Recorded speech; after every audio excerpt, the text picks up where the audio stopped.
Não invista em fundos imobiliários antes de assistir esse vídeo, porque nele eu vou trazer os principais riscos de se investir nesse tipo de ativo, os fundos imobiliários. E sim, para você que não sabe, os fundos imobiliários têm riscos.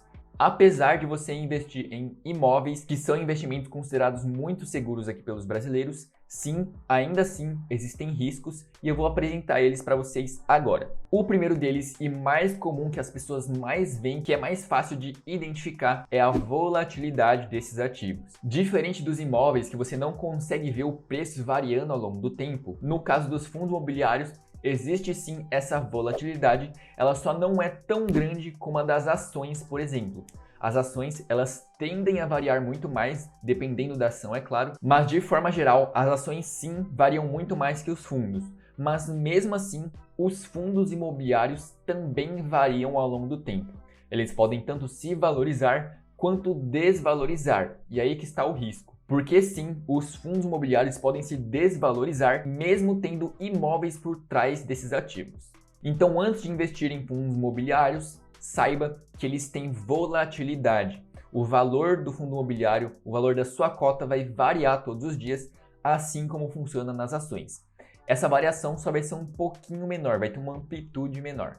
O segundo risco dos fundos imobiliários está extremamente relacionado a imóveis, a aluguel. Isso porque o segundo risco é o risco de inadimplência, ou seja, o risco dos inquilinos que estão naqueles imóveis não pagarem os seus aluguéis. E sim, isso pode ocorrer e já ocorreu várias vezes com vários fundos diferentes. Os inquilinos vão lá, alugam esses imóveis, mas no final das contas não pagam o aluguel e o fundo fica sem dinheiro para poder te repassar mensalmente. Então, sim, a inadimplência pode acontecer em fundos imobiliários. Mas, para o investidor, esse risco de inadimplência é contornável, porque você pode investir num fundo que não tem apenas um imóvel, mas que na verdade tem vários imóveis diferentes, e isso faz com que seja muito difícil todos os inquilinos de uma única vez ficarem sem pagar, o que vai te trazer muito mais segurança, já que tem vários imóveis diferentes gerando rendimento para você. Então lembre-se disso, lembre-se que a inadimplência é um risco dos fundos imobiliários e para você escapar desse risco, o ideal é que você invista em fundos imobiliários que tem mais de um imóvel para você diversificar o seu patrimônio e diversificar a sua renda, o seu aluguel desses ativos. Se o inquilino desse único imóvel não pagar o aluguel, você vai ficar sem rendimentos porque o fundo não vai ter o que te pagar porque o inquilino não pagou o aluguel. Então lembre-se que o risco de inadimplência ele é sim um risco dos fundos imobiliários. O terceiro e último risco que eu gostaria de trazer para vocês é o risco de vacância. E a vacância é basicamente o risco do seu fundo imobiliário não conseguir alugar um imóvel. É como se você tivesse um apartamento para alugar, mas você não consegue alugar ele ao longo do tempo. Ninguém está interessado no seu apartamento.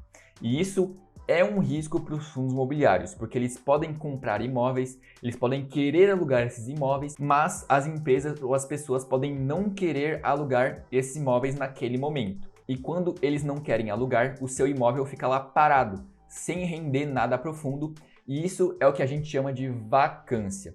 Então sim, existe um terceiro risco para os fundos imobiliários, que é o do seu fundo imobiliário ter uma vacância muito alta, ou seja, ter um percentual de imóveis muito alto sem estar sendo alugados, o que vai reduzir a sua rentabilidade, o que vai reduzir os seus rendimentos desse fundo imobiliário específico.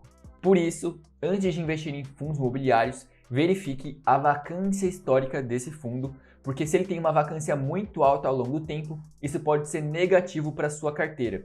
Isso significa que o fundo não está conseguindo alugar os seus imóveis e você, consequentemente, vai ficar sem os rendimentos. Não vai ter um rendimento tão alto assim, pelo menos. Bom, esses foram os 3 principais riscos de se investir em fundos imobiliários. Mas, se mesmo assim você quer aprender a investir na prática nesses ativos, eu vou deixar um vídeo aqui no card para vocês.